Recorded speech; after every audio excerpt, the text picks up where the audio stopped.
I want to begin by talking about how I got here. My experience is very different from most. Most people that get into politics don't come from a background like mine. I was raised on the other side of the river in Schenectady, New York. Both of my parents worked in retail and customer service their entire lives. They both lost their fathers young, so neither were able to go to college. My parents worked full-time while raising 2 kids. Money was always an issue in my house. I was 8 years old when my parents separated. Although there was always food on the table, my mother struggled to pay the bills. Eventually, we lost our car, we lost our home, and we lived with our grandma for a time, while she tried to find us another place to live. I had to grow up quickly, taking on responsibility, taking care of my sister, trying to keep our family together. The money problems were always there, and at 16 years old, I started working. I got a job to try and ease the burden of my family. That same year, the recession began. The recession impacted my family as much as it impacted every other working person I know. That year, people's life savings fell by $9 trillion. So many people lost their good-paying full-time jobs, and we are now working at jobs like mine, part-time, at minimum wage. The recession happened just as my generation was coming of age. After graduating high school, I went to Hudson Valley Community College and received a degree in business administration. Unlike the kids who went on to get a bachelor's degree, I decided to focus on my work. I worked hard to make my way into management so that one day I could find financial stability. It was my biggest goal after growing up financially insecure. I didn't go back to school to further my degree. It's sad, but I know that I made the right decision. In total, my generation has accumulated more than $1 trillion in student loan debt. We are starting off with more debt than any generation in the history of this country, and we all know just how unsustainable this is turning out to be. We haven't been able to move forward with our lives. We aren't able to purchase a home, and starting a family is too much of a financial burden. There aren't enough good-paying jobs, and 78% of our people are living paycheck to paycheck.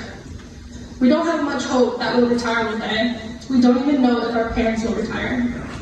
The stress and pressure that we feel is coming to a boiling point, and I'm talking about my own family. But I know that so many working families and people in my generation feel exactly the same way. My dad is working 80 hours a week. My mom is working as much overtime as possible, yet they are still struggling to get by. They are still living paycheck to paycheck, and they have less than $100 in their bank account with no money saved. My family is just an example of the thousands of working families all across this state that are struggling each and every day. That's why I'm here today. As a working person, I have felt left behind by my government. We all do. We feel hopeless and powerless. A lot of us are turning towards drugs and alcohol. Most of us are suffering from mental issues, depression, anxiety, and even suicide.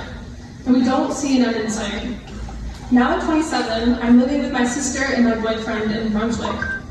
I've worked for several years as an assistant store manager in both Winescale and Lansingburg, Hannaford, where I've personally watched the lives of the working people get harder and harder.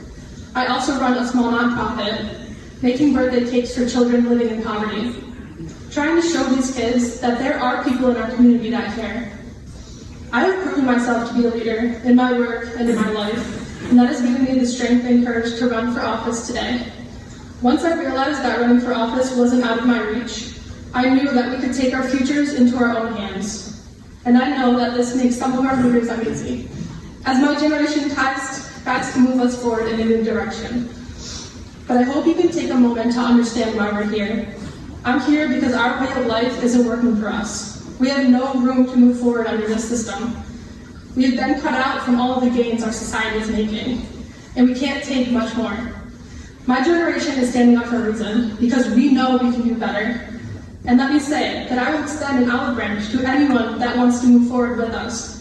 But we are going to move forward. I know we will need your help and your leadership if our movement towards economic justice is going to continue. The foundation of my campaign is this, that the secret of change is to focus our energy not on fighting the old, but on building the new. As your Assemblywoman, I will focus all of my energy on moving our state forward, on evolving our systems to work for us, and bringing a balance back to our government, where the people's interests are just as important as the interests of industry, so that the people of our state will have a chance at a better future, so that maybe one day we can start a family and purchase a home, and our kids can get a good education and a good paying job without a lifetime of debt. As your Assemblywoman, I will fight for economic justice, for environmental justice, for social justice, for civil rights, for women's rights, and LGBT rights. My campaign is going to prove that every day people can run in for office and win. My campaign is going to show the true power that we all hold. I know we deserve a spot at the table, and that we need more voices fighting for people and families like mine. So thank you to the Rensselaer County Democratic Committee for endorsing my campaign, and thank you for believing that I can make a difference for the people of New York.